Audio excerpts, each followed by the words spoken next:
Hi, I'm Sheldene and this is my Patreon tutorial platform. For those that are new to this platform, welcome, and to everybody else, welcome back. So today's tutorial is going to be of a giraffe. The reason I'm actually doing this one is, one, because I've been meaning to do a giraffe for a while, but the most important reason I'm doing it at this time is because I had one of my patrons ask me to do this one specifically, and she would really like to try and draw this giraffe herself. And she also told me that she only has a set of Prismas, so we will only be using a set of Prismacolor pencils and instead of trying to mix them with various types of pencils. A lot of you are probably in the same boat where you don't have all the pencils that you'd like, but you have a set of Prismas, hopefully. So just to go through the materials, firstly, the reference photo is from wildlifereferences.com. It's $5 to purchase this photo. It is a very good photo. You can zoom right in and you'd be able to see every single detail. So that is very useful when you want to draw in detail, and if you want to draw in something that's quite a large size, you want to be able to see those details. It just makes it a lot easier. So the materials I'm using my Arches watercolor paper. It is a 185 GSM paper and it is smooth. It's not a white paper. This paper doesn't come in white, so it's got a bit of an ivory tinge. So if you're wondering why the background of my drawings are not completely white, it's because they're not. They have a bit of an ivory color to them. So the reason I like to use this paper, this is my favorite paper, I probably use it the most, is because it can handle so many layers and it can handle the solvents. Obviously it's watercolor paper, so it's made to handle liquids. Even though we always use a little bit of solvent, we use such a little amount of solvent that we could probably get away with normal cartridge paper. This is still a very good paper to use. It's not going to crinkle or fold or anything like that when you use your solvent. Unless you use a lot of liquid, you'd want to tape it down. Okay, moving on. So the pencils we're using, I'm using my full set of Prismacolor Premier pencils. And the way we're going to find our colors is we're going to use our swatches. And the swatches that we use are just swatches that we've created with every single pencil. And I will put a link in the description below that takes you to a page where you can print these templates of these swatches onto your drawing paper, and then you can put your colors of your pencils down on there. It also has instructions on how exactly to create your swatches. So the other tools we'll be using an etching tool to scratch out the texture before we even put any color down. We will also be using our Art Spectrum odorless solvent. That is the only way that I like to blend. The other ways of blending, like burnishing or using a burnish pencil, I don't like those methods because you need to use a lot of pressure with your wrists. I do have weak wrists, so I just prefer not to use those methods. And then lastly, you'll just need a light graphite pencil, probably an H if you got one, to do your outline. Okay, so those are the materials. Now for the outline, there's a number of ways you can get your outline down. Probably the easiest way that most of you will be able to use is to zoom in on your reference photo on your computer screen, take tracing paper and lightly trace the outline out from your computer screen onto your tracing paper, and then put graphite paper behind your tracing paper and transfer that onto your drawing paper. The method I used, not everybody has a projector, but I used a projector to put the outline of my giraffe down onto my paper. I just put the projector down on the ground, put the giraffe up against the wall and try to get it put the sheet of paper up against the wall to try and get it as straight as possible. And then I adjusted the projector to have the giraffe the right size that I wanted, and I sat next to it and I drew the outline real quick and easy. So the size paper that I'm using is an A2 piece of paper, and so that is quite big. You don't have to draw it this size, but the bigger you draw, the easier it is to draw those fine details. The smaller you draw, the harder it is to draw those fine details. So also, the bigger you draw, the longer it's going to take to draw it, but it's so much worth it, and it's always nice to have something bigger rather than smaller when it comes to art, in my opinion anyways. I like having huge things on my wall if I can help it. Okay, so that is everything you need, and that is how I got my outline done on my paper. And now we are going to go ahead and proceed with step 1, which is all about the texturing and the etching. Okay, so the first step is to take your etching tool. So I have a tool like this. It is just from a set of different sorts of clay molding or sculpting tools, I think that's what you call them, and you can get them at your local arts and crafts store for $5 to $10, and you get a whole bunch of these sort of wooden little holders, and then each end has a different end to it, and there's a whole bunch of them that you can pick from. So the one I'm using, and the one I use in a lot of my drawings, is this one, and it's just got a sharp metal point, and we are going to take this point and scratch out the texture of the hairs in the giraffe. Now when you have a look at the reference photo and you have a really close look at the horns, they're called horns, and the giraffes actually use them for sparring, which is crazy. Anyways, so there's fine little white details of hairs and that on the horns, and if you look, pretty much the entire bridge of the nose and the little fine hairs in the ears have a lot of texture to them. You see all those little fine hairs, and you can see the direction in where those hairs go into. Next to the eye, you can see hairs that are going in 2 different directions, so it kind of splits from top to bottom. And then if you look on the neck, all next to the spots, so not the spots, but everywhere else around the spots has straight hair going down. So tiny little streaks of straight hair that go straight down next to the spots all the way down the neck. So that's what we're going to use our etching tool for. We're literally going to scratch out all those tiny little hairs throughout the entire giraffe where we think it's needed. So the bridge of the nose, the tiny hairs in the ears, and all along the neck. You don't have to worry about the sort of snout itself or the chin area, and the rest you will scratch out into your paper. So I'm not going to show you how to do this on camera because you won't be able to see what I'm doing because I'm not putting any color down. But have a look at the fur on the reference photo and just scratch it. What I will do is I'll try and take a close-up photo of the texture it creates on the paper so that you can get an idea of what it's supposed to look like. So it's just a whole bunch of tiny little scratch marks. Don't make the scratch marks too long. Just do tiny, short little strokes of hair because you don't need any long ones. And then we will be able to put color on top of that. So the reason that we do this method first is so that we don't have to worry about the details of those textures of hair later down the line. Because you've scratched it into your paper, when you go over it in pencil, your pencil's not going to go into those scratches. It's going to leave it highlighted. So what will happen is when we use our solvent, the color will go in there, but it will still give the illusion of texture, and then we'll layer and build up the colors that way, and you will see how this method just makes it look so realistic and makes it become three-dimensional and just come to life. So the reason we do this as well is our pencil points don't get that fine and sharp to do every single individual hair like that as we go, and that's such a time-consuming process. This is going to save you a lot of time because you can just go over it with color, and then you don't have to worry about the detailing of the fine little hairs. So you will see exactly what I mean the minute that I put color down over those areas that have the scratch texture. And I'm pretty sure you will fall in love with this method.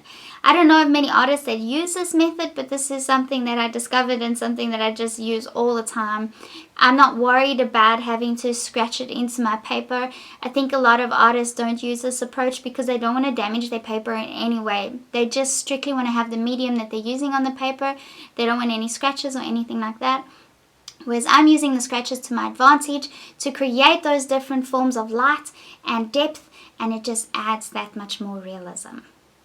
Okay, so the next step after we've scratched all those little indents out onto the paper is to start putting in color. So I am going to start off with the eye, and it is a very dark eye.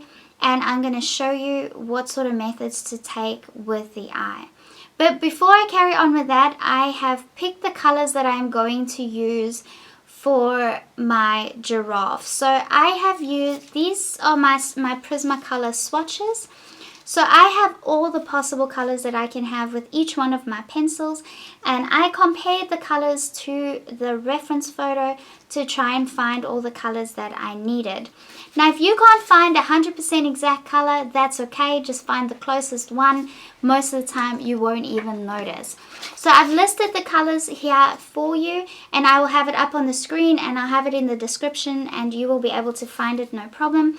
If you want to use the exact same colors, you can go ahead and do that. There aren't too many colors at the moment. I have 24 colors listed on here. So that's a really nice range of colors, and I might add a few colors as I go if I feel that it's necessary.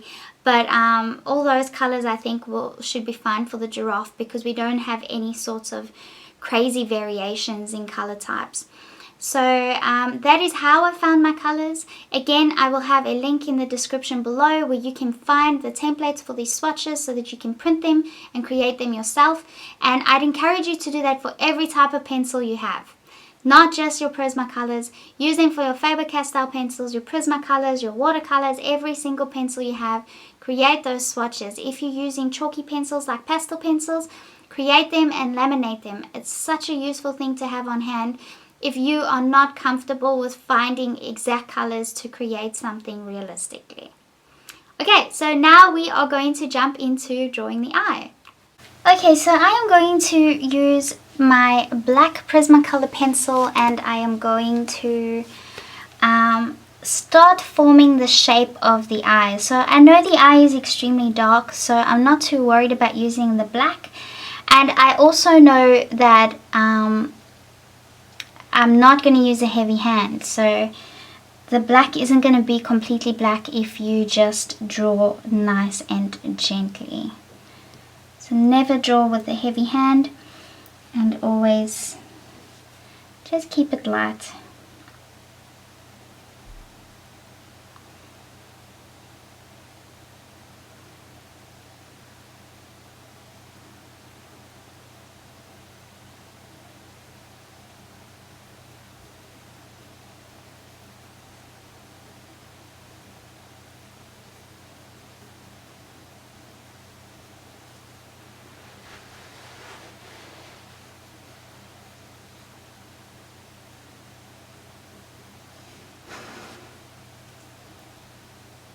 So build the shapes that you can see.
So pay attention to your reference. We can see that there's going to be little eyelashes over here.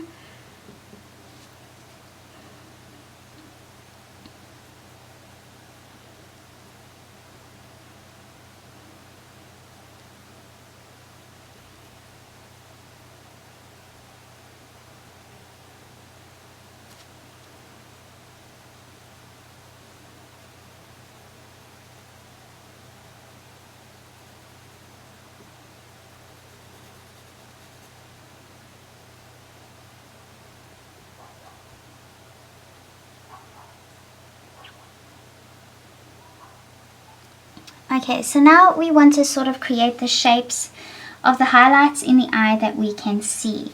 So if you zoom in real easy, you will see that there is a little bit of color and the shape in the eye is something like this.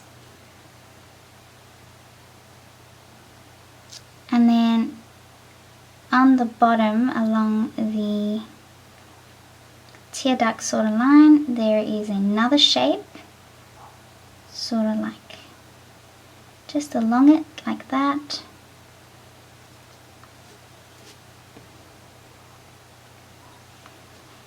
There is a highlight, just a tiny little highlight just here. So just sort of create little circles. And then there's almost another sort of color in the shape like that over there.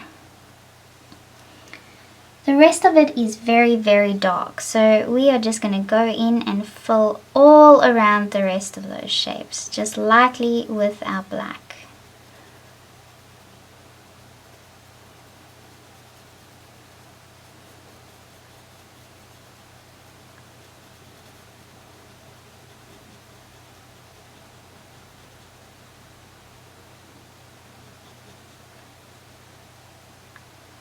We're just leaving those shapes free to sort of identify exactly where we're going to notice lighter sort of areas in the eye, even though the eye is still very, very dark.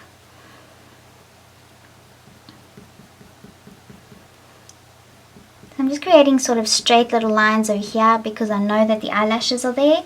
So just looking at my reference photo.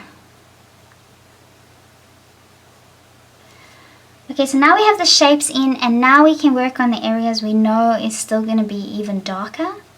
So still using the light hand, but you're doing another layer. You're going to go over these areas that you know are still much darker. This is value. This is creating different values with one color, and it gives you the illusion of depth. So next to the eye here, this is sort of highlighted along here. And then we have quite a dark shadow over here.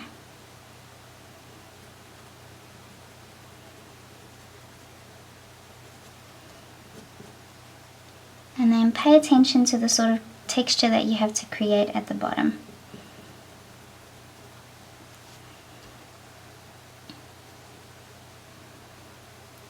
Now I did use the etching tool on some of the eyelashes over here and the eyelashes over here.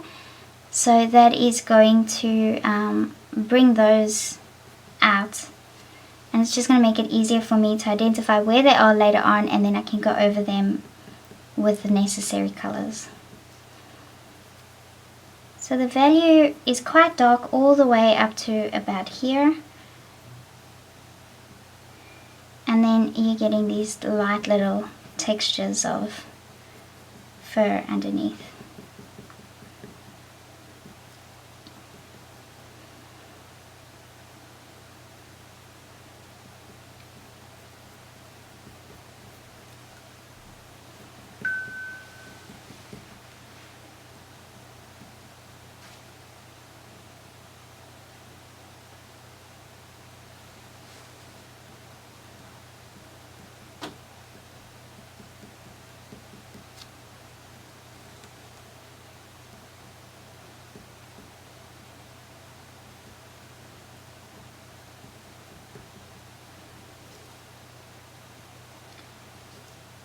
Okay, now I'm going to go even darker still. Just another layer. Gentle layer, do not press hard. It will be tempting, but don't.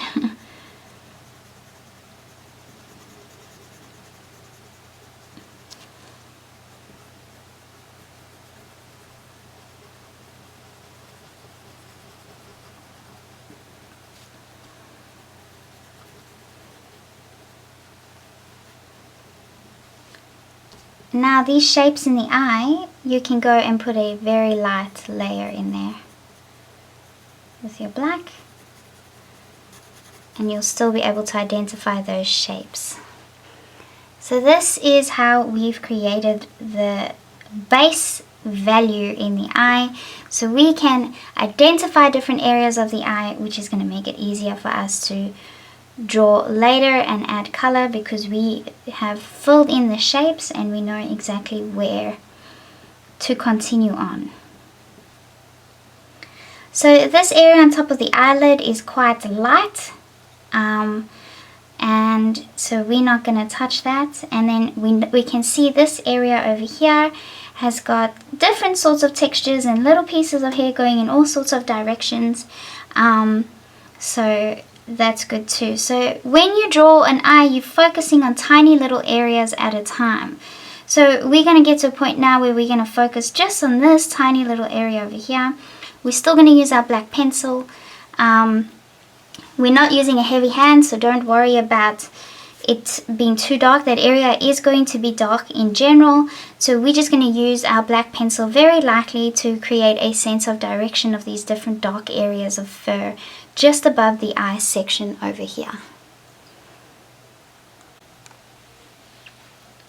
So paying close attention to the reference, there's this little area over here where it kind of looks like the little pieces of hairs are going like in a sort of circular little motion. So we're going to create that motion just gently.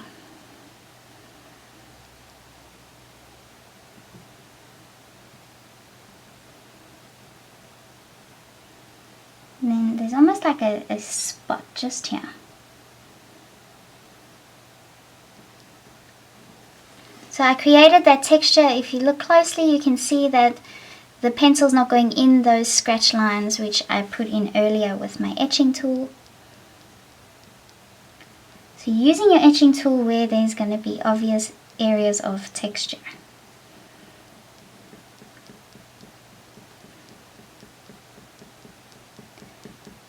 Trying not to go too far, and working those areas over there a bit more.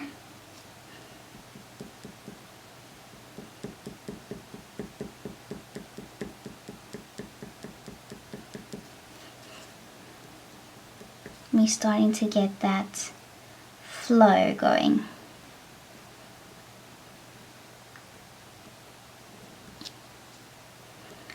And that's probably as much as we would do with a black pencil over there. So we wouldn't go into that area with a black because it's quite light. So now this area right next to the eye, the hairs just seem to split in two complete different directions. So we are going to use a, which color? We're going to use our PC 1065 pencil in the 70% cool gray, and that's how we are going to create the values of that. I'm just going to erase my graphite outline because it's just a little darker than I'd like it. So just using my Tombow eraser, use any eraser you like, and lightly erase those funny outlines. But have it so that you can just barely see it, so you don't get lost. I always have a brush like this handy to wipe off anything, and never use your hand to wipe off the excess on your drawing because you have oils and things on your hands and it can stick to your paper. And I just touch the paper.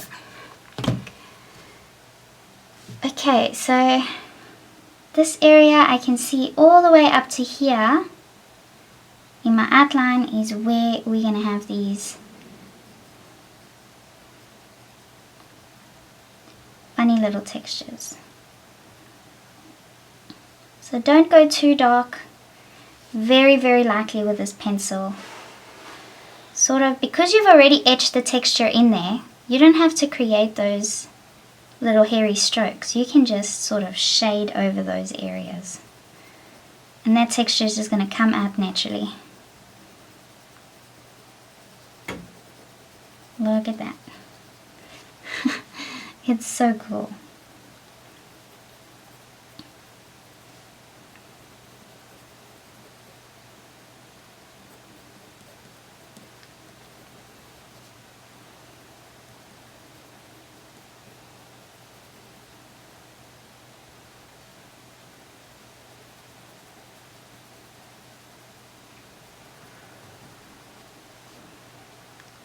That's just so amazing. Look at that. That texture is just coming out.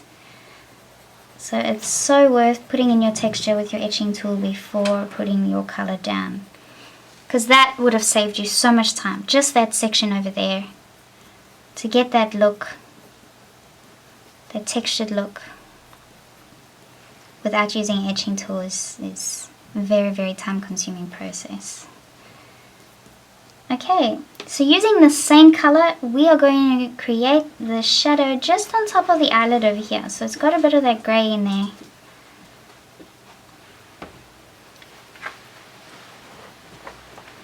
And we're just going to lightly blend in that shadow.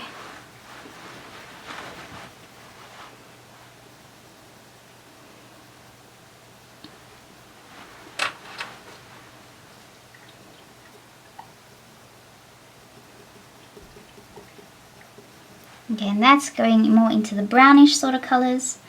And okay, so this tear duct line over here is quite grey, but we are going to use just a bit of a lighter grey because it's easy to make something darker, so start off lighter. So using our 20% cool grey PC1060, I'm going to lightly fill in the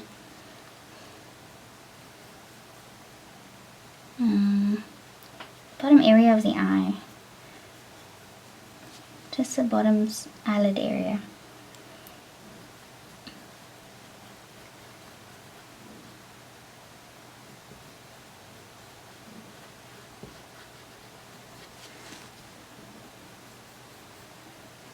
And then just on top of the eye over here, it's not white, but it's a lot lighter, so I'm going to put that in there too, just gently.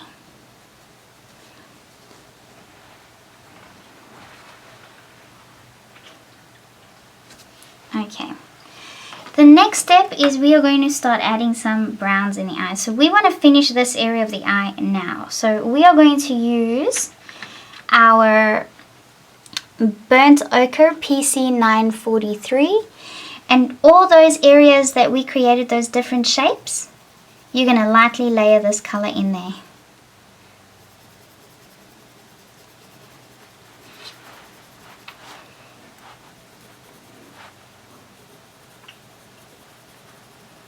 Just in those areas that we kind of left those shapes blank. Okay, there's also a tiny bit of this color right in here, so just lightly add that color just a little bit over here.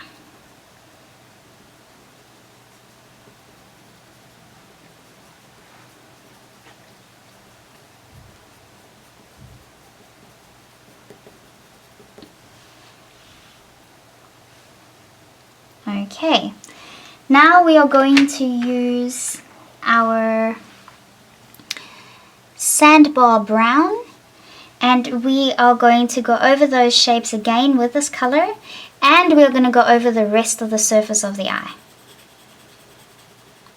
Whenever you're using black, you still want to go over that black with other colors, because that's just going to neutralize the flatness that the black can give in a drawing. So you might think, oh, I can't even see the color that I'm putting down now, but the minute we put solvent down, these colors are just going to pop straight out. So that was the Sandbar Brown PC1094, which we just did over the entire area of the eye. This highlight over here, still leave that open. Just if you accidentally go over it, that's okay. It'll be easy enough to bring the highlight out more later on. And then just in the bottom section of the eye, there's almost this boost of color. So I'm not sure what this color is, but it's PC1034. I really need to get more pencils. So just that bottom shape that we created just on top of the bottom eyelid, you're going to put this color because it's just got that bright smash of a ochre color over there, or whatever color this is. Okay,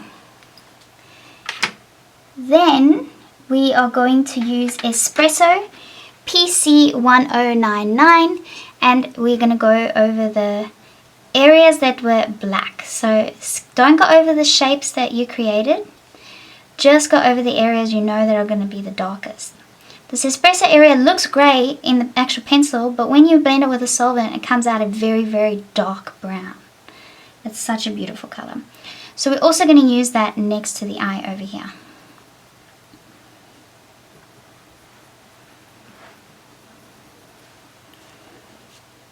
And all along the bottom over here.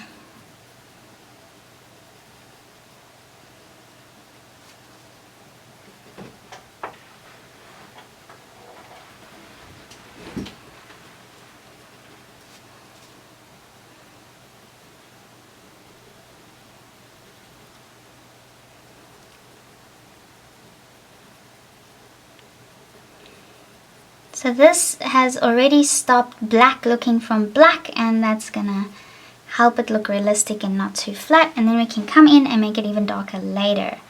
Also add a bit of this color in these darkest areas just above the eye over here.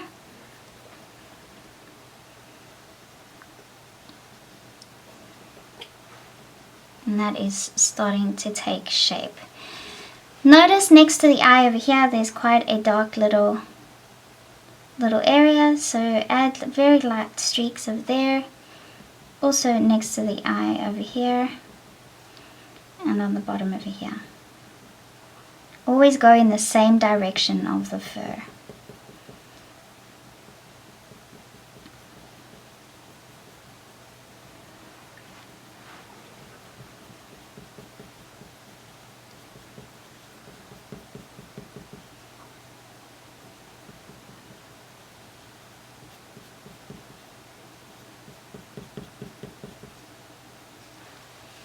Okay, and there's a little bit just above the eye over here.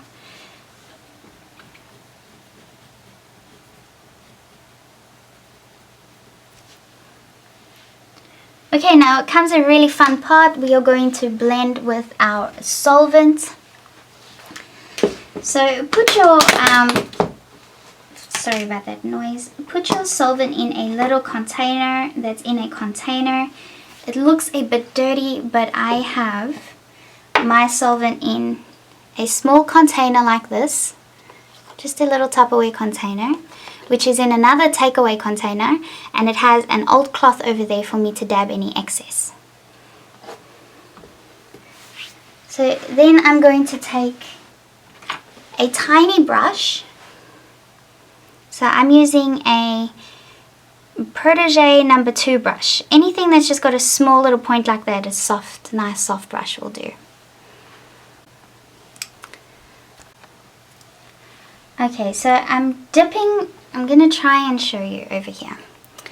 I'm dipping the tip into the solvent, and then I am pretty much trying to dab everything off on the brush. So there's very, very little on here. Like, it's tiny, tiny amounts. So you'd have to dab it a lot, but you don't need, you want very, very little on that brush. So now I'm going to blend in all this color. So I'm going to skip that highlight in the eye. I'm going to try and work around it. And you can see what this does is it makes all that color, all that pigment go into every single tiny part of texture in the paper, and it makes it look 100% smooth. It makes the color look pigmented, it takes away that color, that crayon sort of look, and it makes everything look really, really smooth, and it just blends those colors together beautifully. So as you do this, you'll be able to see what a difference it makes in layering the way that we did, and how that eye is just going to start to come to life. And then it's just going to make it so much easier for you to see where you need to add more, where you need to make things darker, lighter, add more color, all sorts of things like that. You don't have to worry about the color going into the color next door. So here I'm going in from the darkest area into the lighter area. It's not going to smudge that color a lot if you have so little solvent on your brush. So that's why it's important to have very little solvent on your brush. Sorry, that noise is my dogs. Little solvent on the brush, and it's not going to mush those colors into the neighboring colors, or spread it and sort of make it dirtier, if that makes sense. It's just going to make it blend nice and smooth. So we're going to do the same over here. Use very light brush strokes. Go in the same direction and blend all those colors in.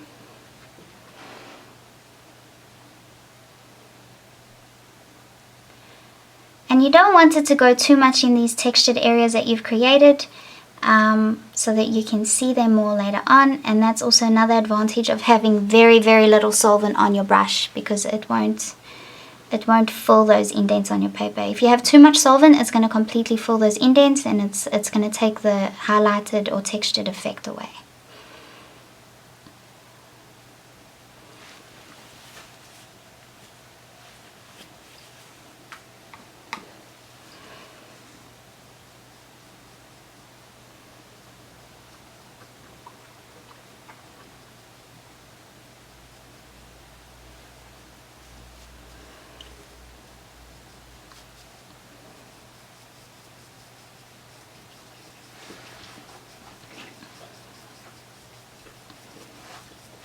So don't be afraid to blend.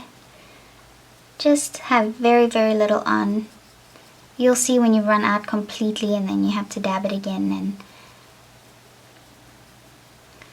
and add more.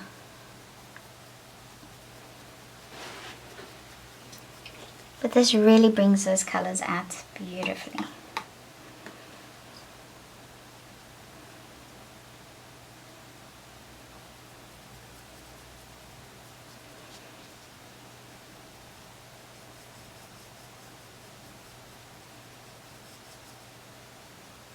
It also helps you notice if you've made any mistakes, and because this is only the first few layers, it'll be easy for you to correct it before you carry on.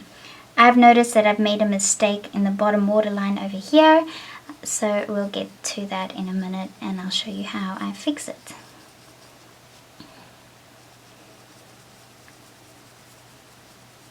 So again, not too much solvent because I still want that textured effect to come through.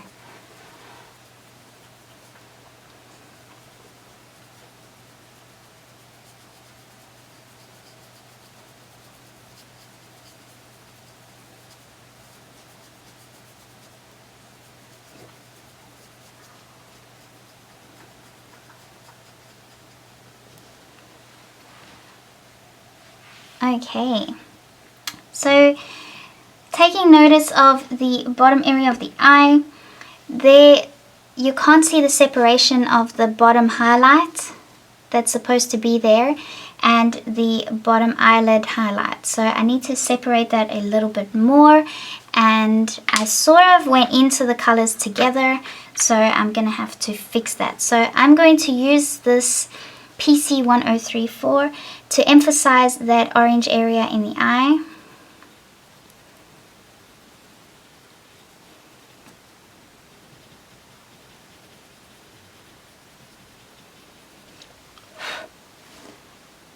And that's going to make it pop out a little bit more.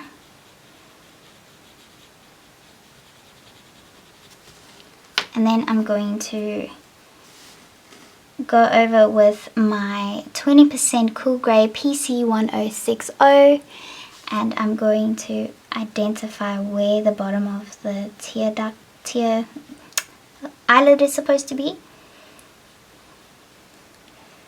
Just over there.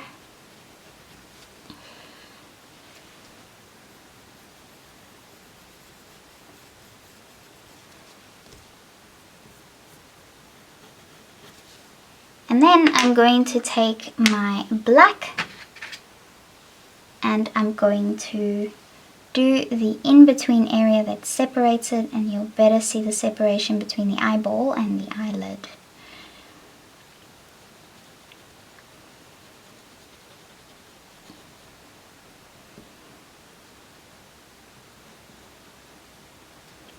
Okay. And then I'm going to use my black again and darken up the areas that I feel need to be even darker.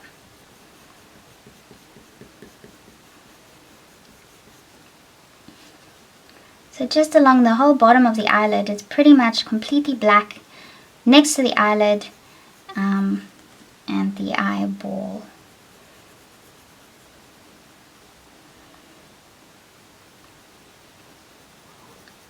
center of the eye is much darker too.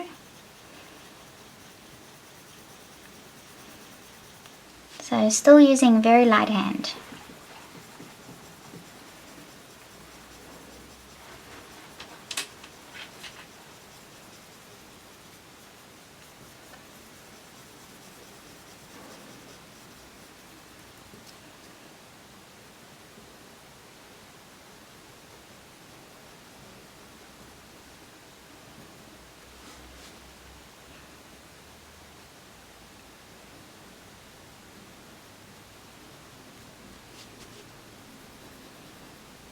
This whole area here is quite dark.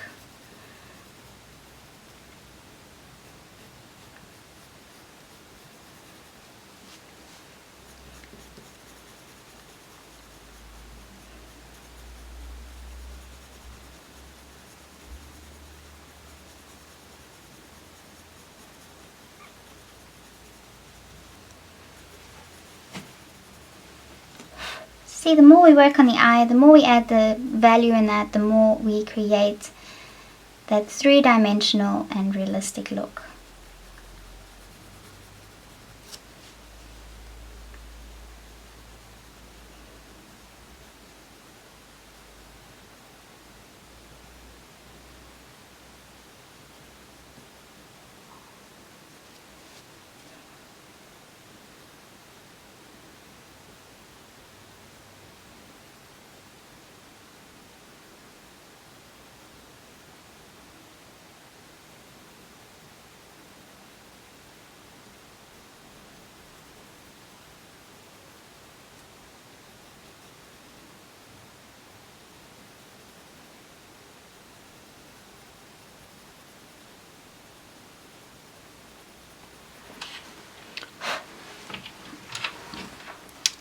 I'm starting to love the way this is turning out. So I want to add more color in the eye, so I'm going to come back in with a brown. So I'm going to use this PC 946 and I'm going to add this brown to these areas that we created the shapes with last, or in the beginning, and then just add some brown to that. Even though it's still dark, like, it does add to the whole look of the eye, and it makes it look real. It makes it look like a marble, or three-dimensional. And then I'm going to add a little bit of a red with my burnt ochre 943.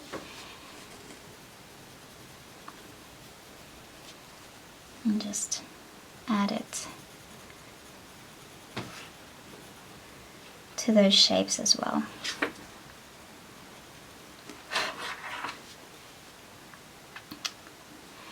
And then finally, with my espresso color, I'm going to go over the areas that are between the very middle of the eye and the shapes. I'm going to add that brown. And that will create the transition between those shapes and the black in the middle of the eye, and help it look a little more gradual and smooth. So using my black now, I'm just going back to the very middle of the eye and darkening that out some more.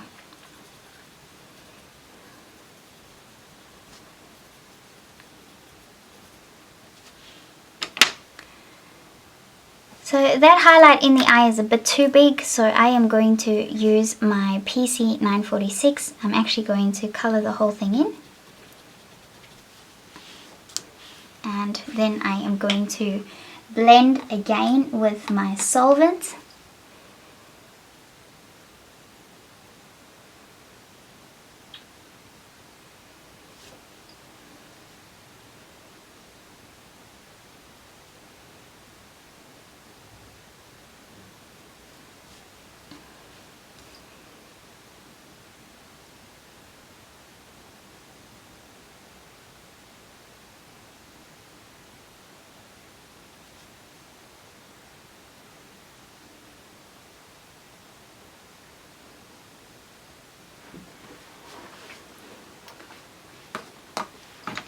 and then add even more of those little highlighted colors in the eyes.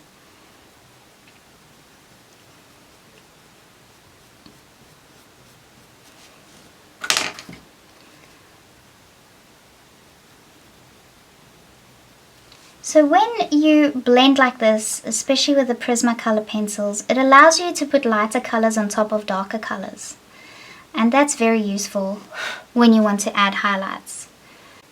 So this eye is starting to look so real. I really love it. I'm not going to do too much to the eyeball itself. And now we're just going to continue working the area around it, and it will just start to all mush and flow together very nicely.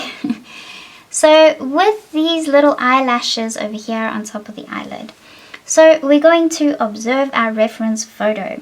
We can see, I'm using my Espresso Color PC1099, and we can see that there is sort of the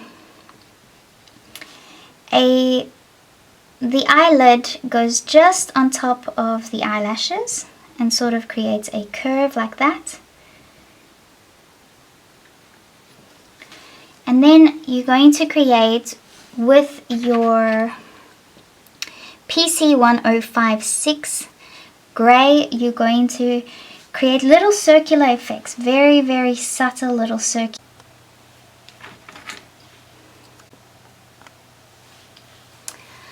Okay, so I just created these little circular texture just on top of the eyelid, and then I'm going to use my black. And I'm going to take note of the shape, and notice that this area of the eye is sort of going in towards that top eyelid. So it touches it. And then it creates these little eyelashes.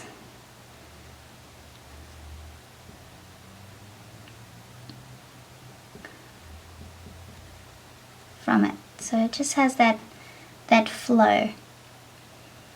And then we're going to create these little sort of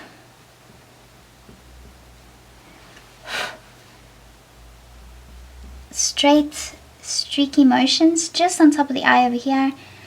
And that's between those little streaks, we're going to add the lighter color to bring out the highlights of those eyelashes just on top of the eye that are a little bit more highlighted than the others. So we will be using this pencil, and we're going to make sure it's extremely sharp,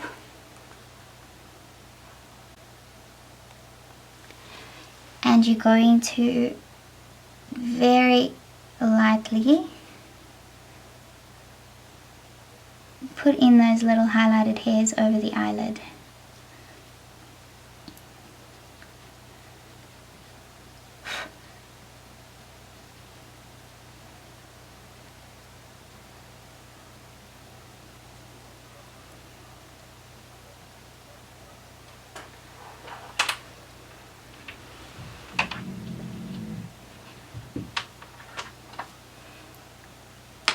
And then you're going to use your 10% Cool Grey. This is the French Grey, 10% French Grey, PC1068. And create those really highlighted bits.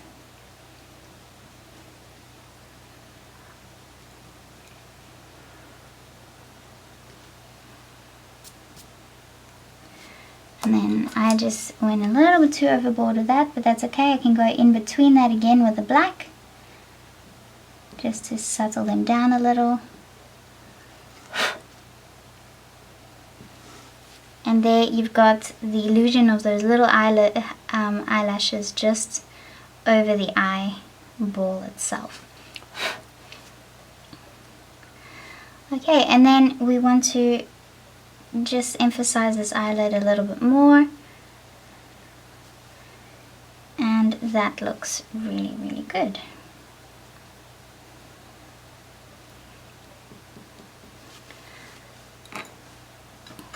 Okay, Okay, working a little more on this eyelid over here, I'm using my espresso color, and I'm going to create those little textured areas by the eye over here.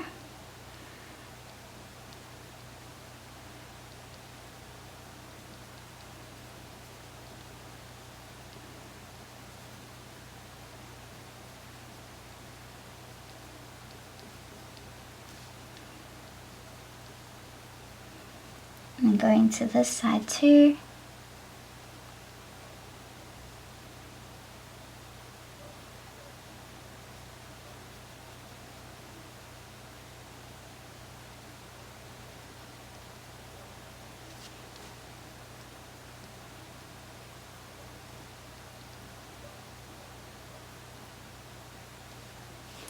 And then using my 70% cool grey, I'm going to create those tiny little textures that I can see just here in the eyelid. Kind of going through the middle.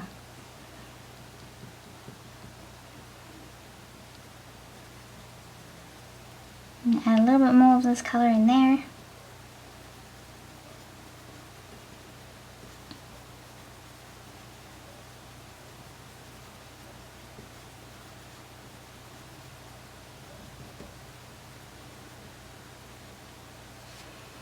And then I'm going to use my 10% French Grey PC1068, and I'm going to fill in the rest of that area. Go over that middle textured area you created with your pencil just lightly, because that eyelid is quite light. And then I'm also going to lightly add this all along this area over here.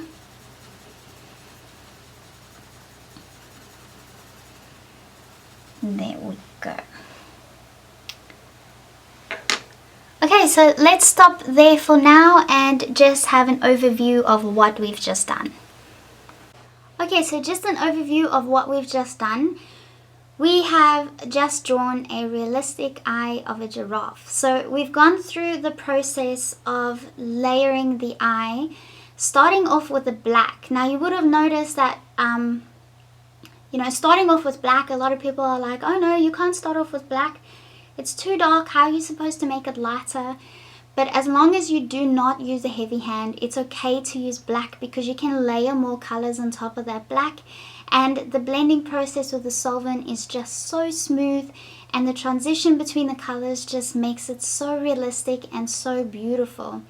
So what we did is, the first thing we did, and it's starting to show, is we created the texture of the fur around the eye. So that's what we did with our etching tool. We created that texture, and when we put the colors over it, that texture just made it look so much more realistic, because you're adding the color, the texture is already there, and then it just makes it pop up and come to life. And then we gradually started making areas darker and darker and darker. We added all the colors we needed before we layered the first time, and then we could see where I made a mistake and I needed to rectify a mistake, and we could also see which areas needed to be darker and where we need to build up those layers.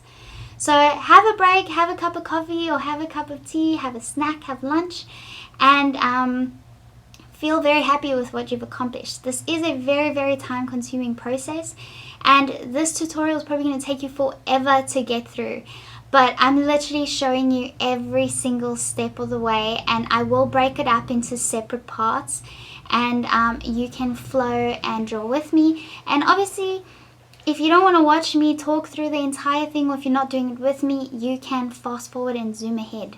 I do give little sort of conclusion videos like this at the end of each section, so you can jump ahead to those conclusion videos where I just cover what we've just done in whichever part we've just done, and then you will know that you haven't missed anything if you want to jump ahead and do it that way. So the next area we're going to work on, I think, will be the nose. So that's the area we're going to work on next. And then we're going to work in different sections and focus on those sections, and then we will slowly bring them all together, and you will see how nicely that will work out. Okay, onto the nose.